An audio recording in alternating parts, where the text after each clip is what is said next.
Queremos simplificar la expresión dada usando las reglas para exponentes proporcionadas aquí a la derecha. Cuando se simplifica, esta expresión no puede contener exponentes negativos. Comencemos simplificando el numerador.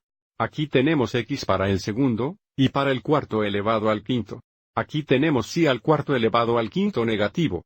Puede ser útil escribir el exponente de 1 en esta x. Entonces comenzaremos aplicando la propiedad de potencia de los exponentes. Si tenemos poderes a poderes, multiplicamos los exponentes. Mirando el numerador, multiplicaremos ambos exponentes aquí por 5. Entonces tendremos x a la potencia de 2 por 5 es 10, y para el poder de 4 por 5 es 20,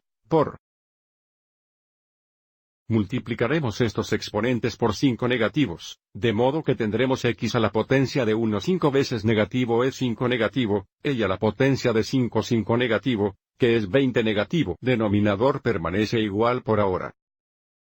Y mirando el numerador, x al 10, y al 20 están conectados por multiplicación, y también lo están estos dos.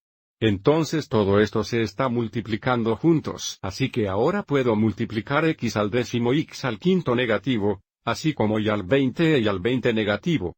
Cuando realizamos esta multiplicación, dado que las bases son las mismas, agregaremos los exponentes. Entonces tendremos x a la potencia de 10 más negativo 5 es 5, y a la potencia de 20 más negativo 20 sería 0.